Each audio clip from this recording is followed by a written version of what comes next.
depuis le 17 mars 1958, un satellite lancé par la marine américaine, Vanguard 1, évolue autour de notre planète. Il a pris le nom de cette fusée porteuse à 3 étages, grâce à laquelle, aujourd'hui, il décrit une ellipse qui l'amène au plus près à 640 km du globe terrestre, au plus loin à 4000 km d'altitude.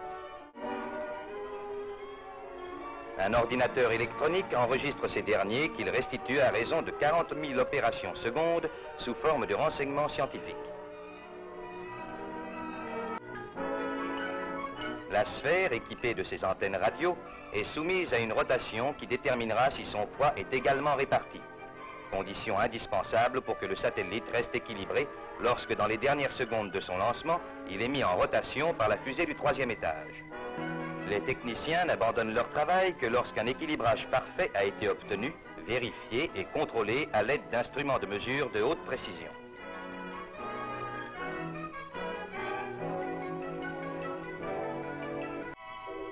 Mesure, contrôle, vérification, recontrôle en laboratoire prélude à l'installation définitive de ces instruments dans le satellite. Celui-ci, de 50 cm de diamètre et d'un poids de 10 kg, contient un ensemble d'appareils miniatures qui ont atteint chacun une perfection étonnante. Voici les 2 premiers étages d'une fusée Vanguard, fusée conçue uniquement à des fins scientifiques. Selon les techniciens, c'est l'un des engins actuellement le plus au point pour le lancement des satellites. Un contrôle directionnel des 2 premiers étages est effectué lors de cette opération. Ici, un ingénieur contrôle les cellules qui convertiront l'énergie solaire pour alimenter la batterie de l'émetteur radio. Tout est prêt, l'on amène le satellite au sommet de la fusée. C'est un instant émouvant car de cette petite sphère dépend beaucoup de notre avenir. Elle nous livrera peut-être la clé qui nous fera percer les mystères de l'espace. Le satellite se détachera de la fusée porteuse lorsque l'altitude orbitale sera atteinte, sous l'action d'un ressort déclenché par un mécanisme automatique. Le satellite est maintenant en place dans le 3e étage de la fusée, une coque en matière plastique revêtue de titane pouvant affronter la chaleur due à la traversée de l'atmosphère. 4, 5, 6, 7, 8, 9, 10.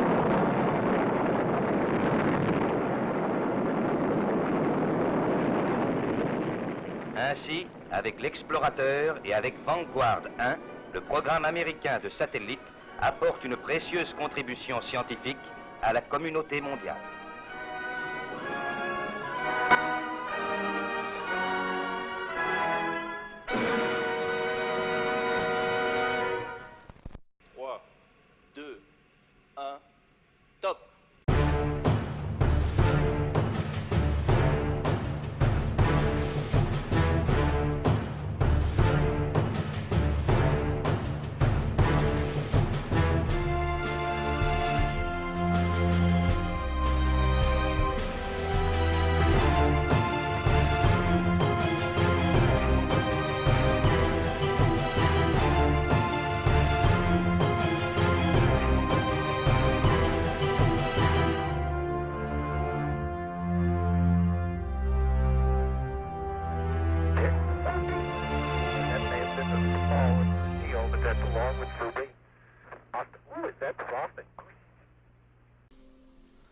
Bonjour et bienvenue sur ce nouvel épisode de Kerbal Space Program.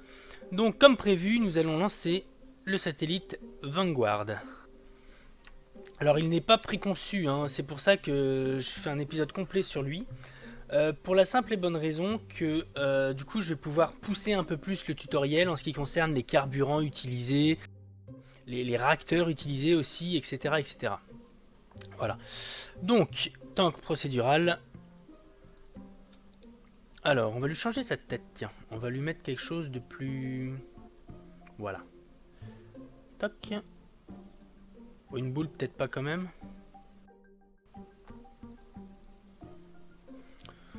Voilà. Donc, on a vu dans la vidéo que c'était noir. Hop, hop. Bottom. On va laisser comme ça, c'est pas mal. Bon, alors, si vous faites clic droit du coup sur le réservoir, vous allez avoir Show UI. Donc Show UI, ça va vous montrer tous les types de carburant que vous pouvez mettre dans ce réservoir-là. Alors attention, là vous voyez qu'on a beau chercher l'hydrazine par exemple, qui est le carburant principal utilisé pour les RCS, hein, tout ce qui est propulseur de manœuvre, il n'y en a pas. Tout simplement parce que pour être contenu, l'hydrazine a besoin d'être pressurisé. Donc si on passe sur pressurisé et qu'on reclique sur Show UI, là, boum, tout de suite, voilà, c'est le deuxième, ici, là, vous voyez hydrazine, voilà, que l'on peut ajouter complètement. Bon, après, moi personnellement, j'utilise rarement ce panneau, hein, étant donné que vous pouvez choisir qu'un seul carburant. Donc pour l'hydrazine, c'est pas un problème, l'aérosine non plus, puisque ce sont des monopropellanes, justement, hein, comme dans le jeu de base, voilà. Mais il y a énormément d'autres carburants hypergoliques. Donc un carburant hypergolique, c'est un carburant qui ne nécessite pas de système d'allumage pour fonctionner. Et du coup, étant donné qu'il y a énormément de propellanes de ce type-là, ben il y en a beaucoup qui fonctionnent du coup en deux parties, quoi, hein, avec par exemple je vais vous montrer, hein, je vais vous montrer sur les engins. Celui-là par exemple, ouais, il y en a même trois sur celui-là. Aniline, oh la vache, furfuryl, je sais pas comment on dit, et RNFA 3, voilà. Bon, alors le but là, ça va être de faire donc un lanceur à 3 étages, comme ça a été le cas à l'époque. Donc, on va se trouver un petit propulseur qui puisse se rallumer 2 fois. Ça sera mieux, hein, qui puisse se rallumer 2 fois au minimum pour pouvoir faire une circularisation. Alors là, vous voyez, voilà. Là, il y en a un qui est pas mal. Hop là. Il y a No Subject to Allage. Alors ça veut dire que, alors soit il n'y a rien écrit, soit il y a écrit No Subject to Allage. C'est-à-dire que vous pouvez l'allumer et l'éteindre autant de fois que vous voulez. Voilà. Enfin, autant de fois que vous voulez. Dans la réalité, c'est jamais autant de fois qu'on veut, parce qu'il y a toujours un moment où il va tomber en panne. Mais voilà.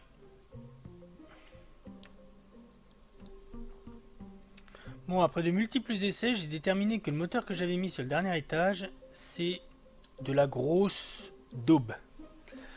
Voilà, donc, hop, on va en trouver un autre, hein, qui pousse lui. Il en faut un qui pousse. Donc, alors, si je m'essuie, oula, il est un peu gros lui, hein. Qu'est-ce qu'on va pouvoir mettre? Bah tant pis, hein, on va pas mettre de... Ouais, je vais passer sur un moteur de type... Pousse à combien lui?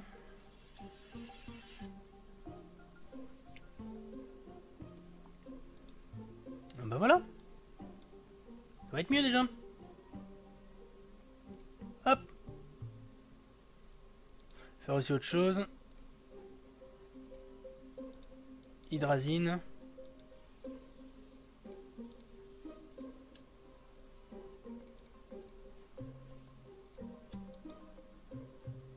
Hydrazine.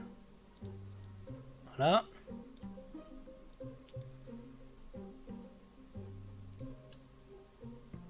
Ah.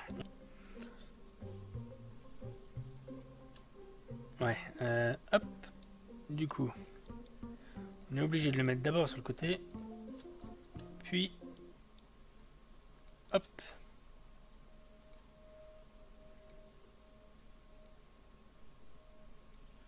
Oh là là.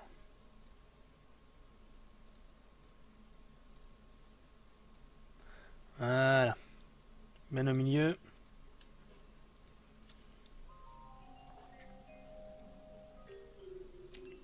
Toc toc. Et ben voilà. Bon, on devrait pas être trop mal là du coup. 1,22. C'est pas ce qu'il y a de mieux, mais c'est... Hein, c'est pas mal.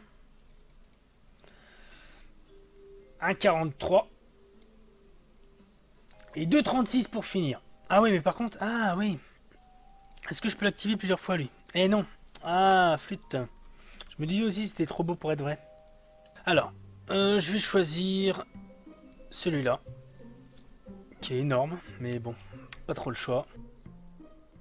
Bon, au final, je voulais faire quelque chose qui ressemblait vachement au Vanguard, hein, mais j'ai pas réussi. Les moteurs qu'on a là, tout ça, enfin qui ressemblent vraiment au truc de l'époque.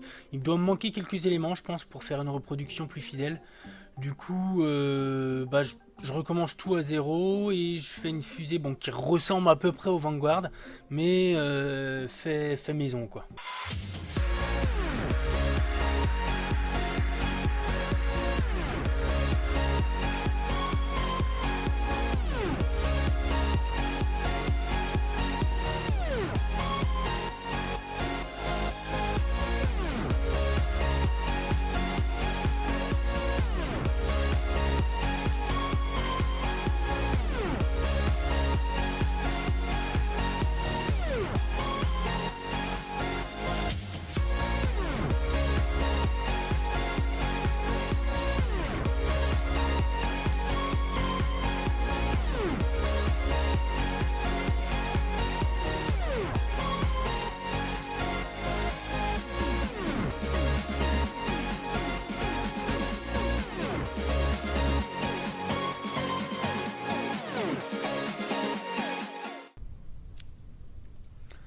Bon, alors, j'ai pas fait gaffe par contre, c'est lequel. Est-ce qu'il est. J'ai pas fait gaffe s'il était gimbal. Bon, j'espère que oui. Sinon, on va pas aller loin. Alors, ça ressemble plus trop à une Vanguard, mais bon, hein, il faut ce qu'il faut. Alors, allumage et décollage. Ouh, il en chie. Mais ça décolle. Il en chie, mais ça décolle.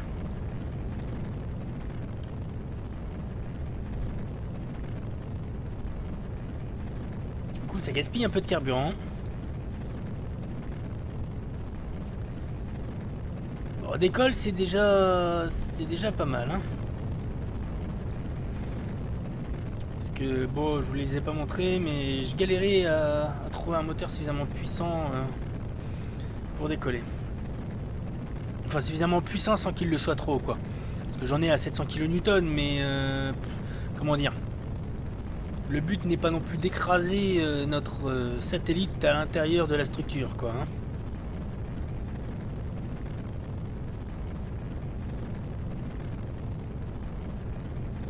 Alors, l'interface que vous voyez là-haut, là, et en bas, c'est le mode KER, en fait. Vous pouvez, en cliquant dessus, directement choisir ce que vous voulez, éditer, mettre les informations que vous voulez voir apparaître, en fait. Voilà, donc c'est super simple d'utilisation, et puis ça évite, vous voyez, par exemple pour l'apoapside, savoir l'altitude max à laquelle vous allez, plutôt que de dézoomer sur la map comme ça, là, où ça, en plus, voilà, ça provoque des lags. Voilà, j'ai des gros bugs, tout ça, enfin bon voilà. Ça permet de voir directement quoi. Voilà, donc c'est vachement pratique.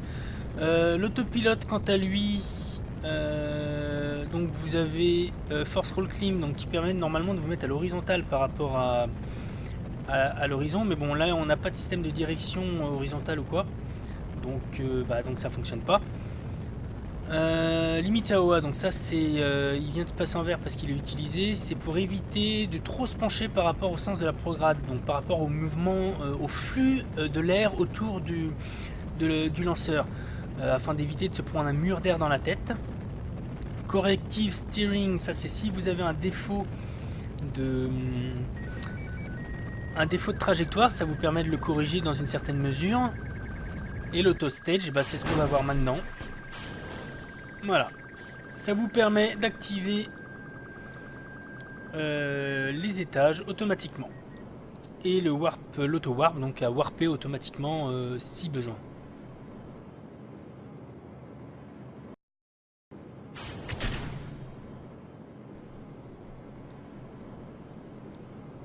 Et j'ai que 2 RCS, j'avais pas fait gaffe à ça.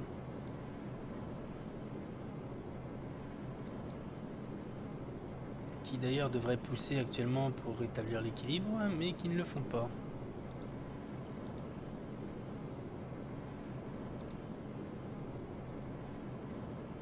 Ce que je trouve bizarre, mais bon.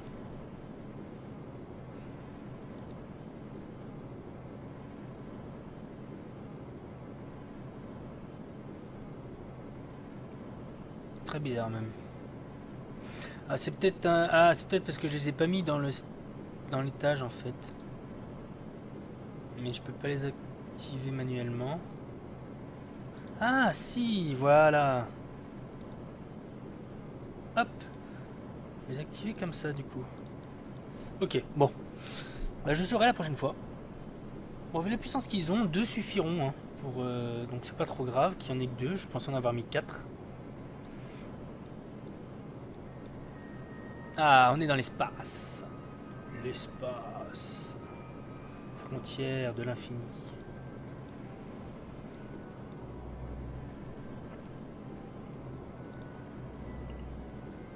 Bon. En espérant... celui-là, de toute façon, il sera activé autant de fois qu'on veut. Et le carburant, pour l'instant, est très stable. Alors, vous verrez que le carburant, après un warp, par exemple, il va devenir instable. Et l'icône du moteur va devenir jaune, voire rouge. Alors, jaune, vous pouvez théoriquement l'activer. Rouge, c'est... Si vous... En fait, il y a une sûreté au niveau de Medjet, je crois. Je sais plus si c'est dans les settings... toc, non, pas dans les settings. Dans les utilities du coup. Ou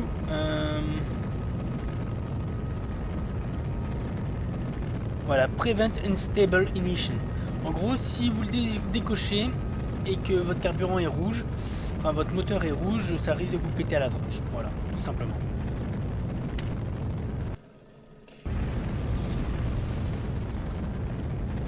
Donc voilà. Alors, on a quelle vitesse encore de Delta? Là il bug, hein, mais bon. Ouf, on a large ce qu'il faut. Large. Oh tiens, est-ce que celui-là, je crois que... Ah non, c'est pleine balle ou pas? Parce que certains, du coup, on peut les throttle, enfin le throttle, on peut gérer la poussée, quoi. Là, par contre, ouais, non, c'est... Donc là, on arrive à notre vitesse terminale, on va dire ça comme ça. Vous voyez, hop, vite dessus. Enfin, on va essayer, voilà.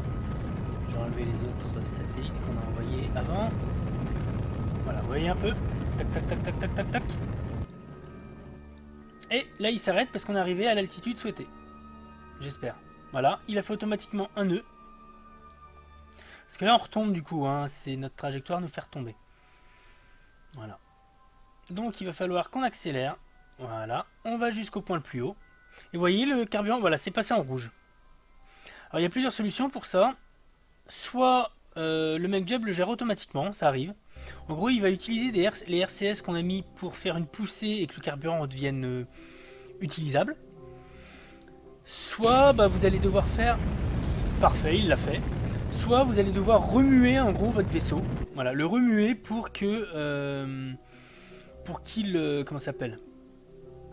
Pour que le carburant se stabilise, quoi, en gros. Voilà. C'est comme ça. Ne me demandez pas pourquoi, mais ça fonctionne comme ça. Avantage, vous voyez l'hydrazine, hein, j'ai que 63 unités d'hydrazine, mais voilà, ça bouffe que dalle. Il fait quelques correctifs de trajectoire pour qu'on soit bien nickel. Notre mission, du coup, voilà, pouh, plein de sous. Et premier Solar Powered satellite. Youpi! C'est magique.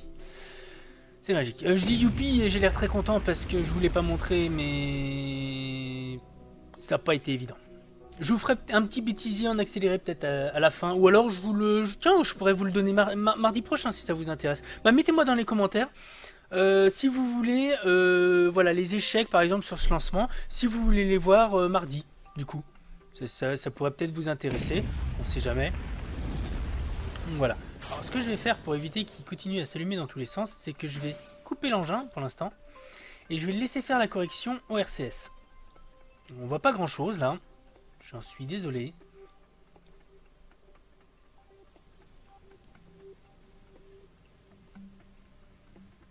Bon, on est bien, hein. Allez, on valide, il est valide.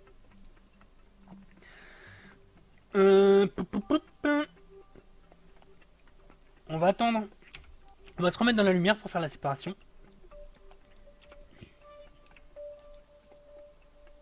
Hop là. Ouh. Et alors oui, hein, on est à 650 km d'altitude. Donc bien plus haut que l'ISS. Hein, et vous voyez comment la Terre... Enfin, on a l'impression d'être en rase-mode, quoi. C'est vraiment incroyable. C'est vraiment incroyable. C'est pour ça que je préfère d'ailleurs, que j'aime beaucoup jouer sur le vrai système solaire, c'est que on voit vraiment comment l'espace, comment l'univers est imposant, voilà. Enfin, ça nous donne vraiment une idée, quoi. Je veux dire, 650 km, quoi, c'est pas rien, quoi. Ça fait quasiment la moitié de la France, quoi. On est loin, quoi, on est censé être loin du sol. Et là, on regarde autour de nous. Alors, on voit effectivement que on est autour d'une grosse bouboule, mais la vache, elle est grosse, quoi. Hop, la gage de Vanguard avec alors ces petits panneaux solaires. Ouh là, j'ai trop zoomé.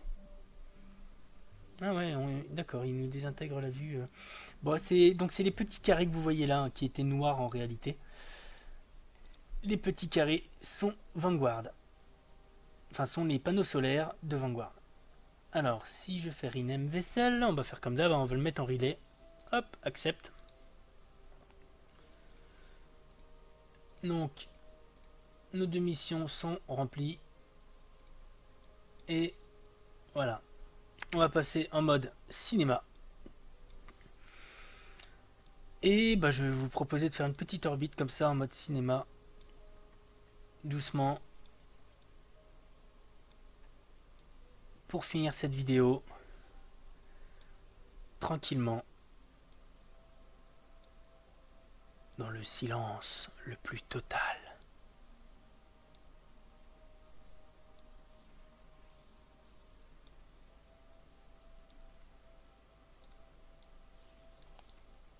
Après le nombre d'échecs que je viens d'essuyer, le nombre d'allumages de moteurs, d'échecs d'allumage, etc. Je vous garantis que de passer un petit moment à faire une orbite comme ça en accéléré, et bah ça fait du bien. Ah tiens, là on voit la mince, Los Angeles, San Francisco, la Californie. On voit le bras de la Californie avec le Mexique en dessous là. On va passer au-dessus. Hop là, on est au-dessus du Mexique ou du sud des États-Unis. Je ne vois pas les petits traits pour les frontières. Et là, bah du coup, Cap Canaveral, ils sont dans la nuit du coup. J'ai pas vu. Bon, c'est vachement nuageux. Hein. Voilà.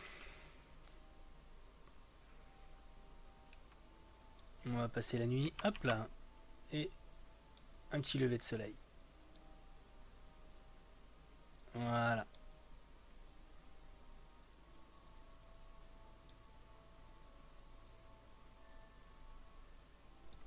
Donc je remercie tous ceux qui mettent des commentaires. C'est bien de laisser des commentaires, ça me permet de savoir ce qui va pas. Comme je vous disais mardi dernier, hein,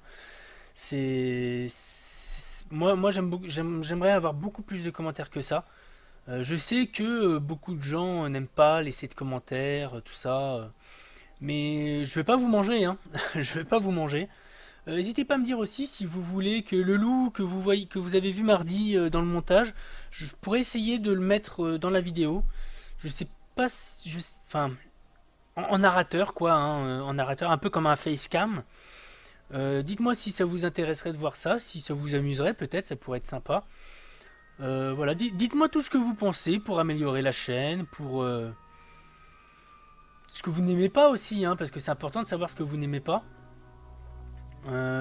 Pour éviter si possible, hein, pour éviter de vous remontrer des choses que vous n'aimez pas. Alors si vous n'aimez pas ma voix, par contre, je suis désolé, hein, je vais rien pouvoir faire pour. Donc voilà, donc je vous souhaite un bon week-end à tous et je vous dis à la revoyure, à mardi pour la prochaine vidéo hors série.